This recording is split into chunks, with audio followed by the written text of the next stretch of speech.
अंधेरा। कृपया ध्यान दें। दिल्ली के द्वारका सेक्टर 26 में एक पुराना मकान खाली पड़ा था।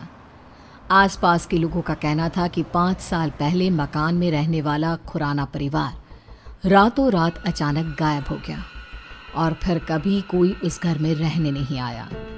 लेकिन आज सुबह से ही वहाँ चहल पहल थी। किसी मिश्रा परिवार ने घर खरीद लिया था और मिश्रा जी का बेटा अतुल और उसकी नई नवेली पत्नी कविता वहां रहने आने वाले थे। सुबह के वक्त अतुल और कविता घर में पहुंचते हैं। अतुल, घर की साफ सफाई तो बहुत अच्छी से हो गई है। हाँ, देखकर लगता नहीं कि 5 साल से बंद पड़ा है। हाँ, लेकिन इतने दिन से कोई इसे संभालने क्यों नहीं आया? अरे कविता, इस मकान के मालिक का कोई अता पता नहीं, कहाँ चले गए कोई नहीं जानता।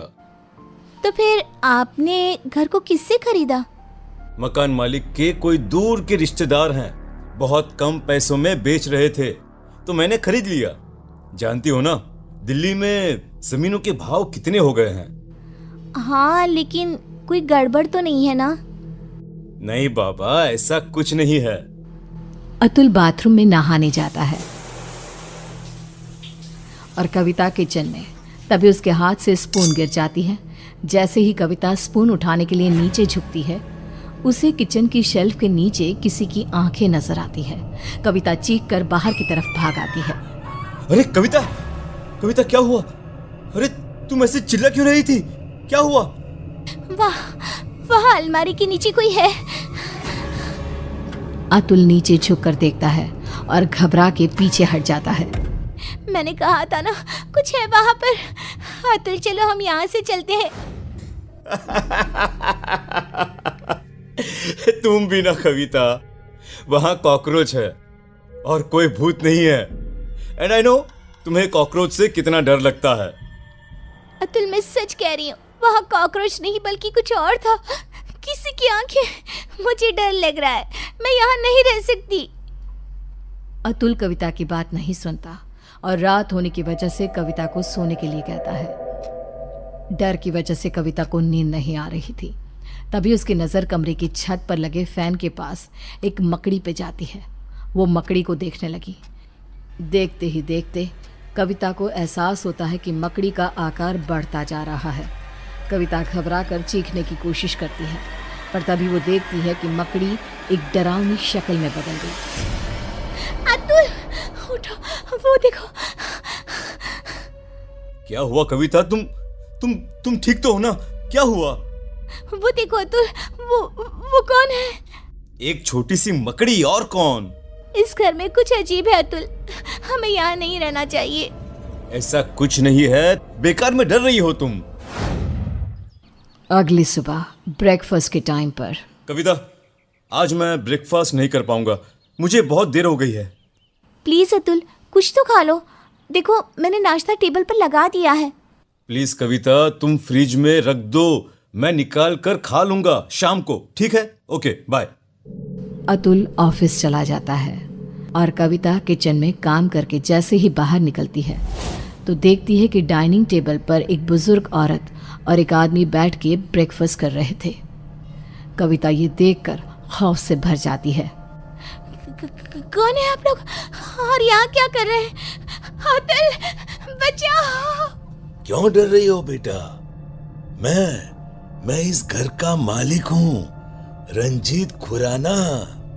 और मैं इनकी बीवी रमनदीप खुराना। लेकिन आप लोग तो गायब। मेरा मतलब। किसने कहा? अरे हम तो यहीं रहते हैं, इसी घर में। वो देखो, हमारे कपड़े, सारा सामान सब तो है।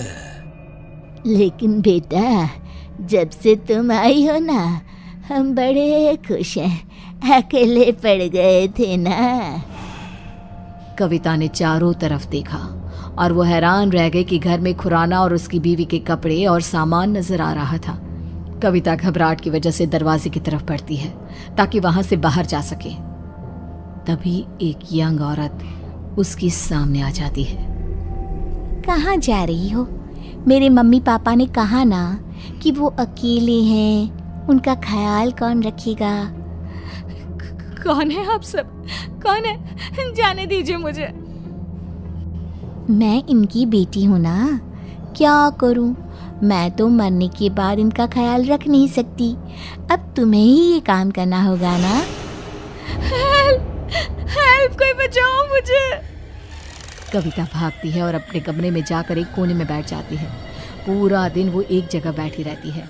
शाम को 5 बजे अतुल घर आता है और कविता को ऐसी हालत में देखकर परेशान हो जाता है। क्या बात है? अरे तुम यहाँ ऐसे? तुम्हारी तबीयत खराब है क्या? क्या हुआ? वो अतुल खुराना और उसकी बीवी यहाँ इस घर में। कौन खुराना? कविता, ये क्या बहकी बहकी बातें कर रही हो तुम? इस घर के मालिक अतुल वो यही है, इसी घर में। मैंने उन्हें देखा है और उनकी बेटी भी। तभी कविता ने देखा कि बुजुर्ग औरत, आदमी और उनकी बेटी कविता के ठीक सामने आकर खड़े हो गए। वो देखो अतुल, वो सब यहाँ है, तुम देख रहे हो ना? ओ ये, अरे ये तो मेरे मॉम डैड हैं। इनसे डरने की क्या जरूरत है? चलो अब उठो, डिनर बनाओ सबके लिए।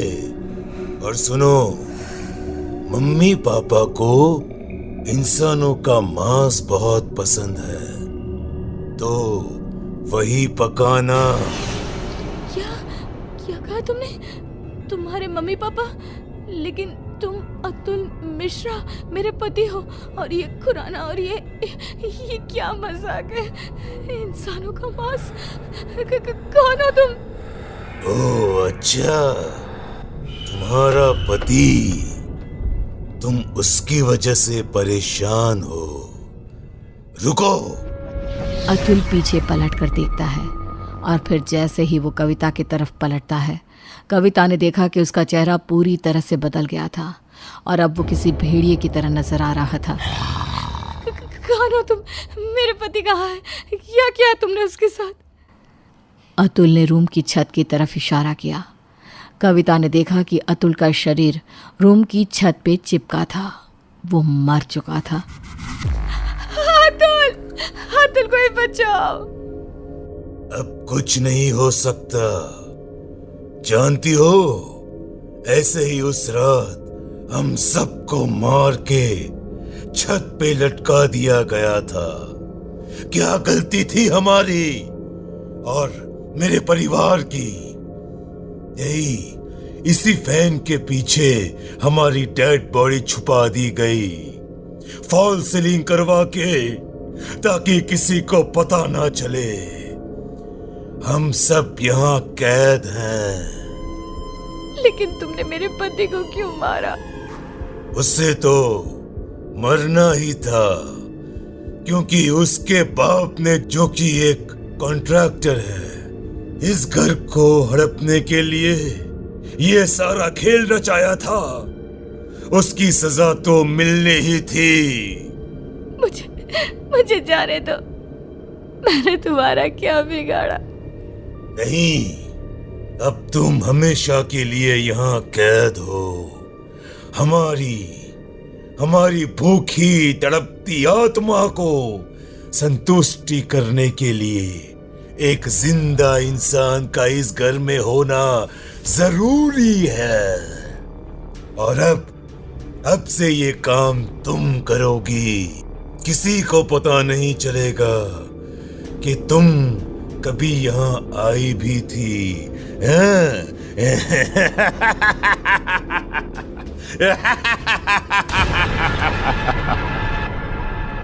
उसके बाद सेक्टर 26 में एक खबर और फैल गई कि खुराना के मकान में रहने आए अतुल और कविता भी अचानक से गायब हो गए।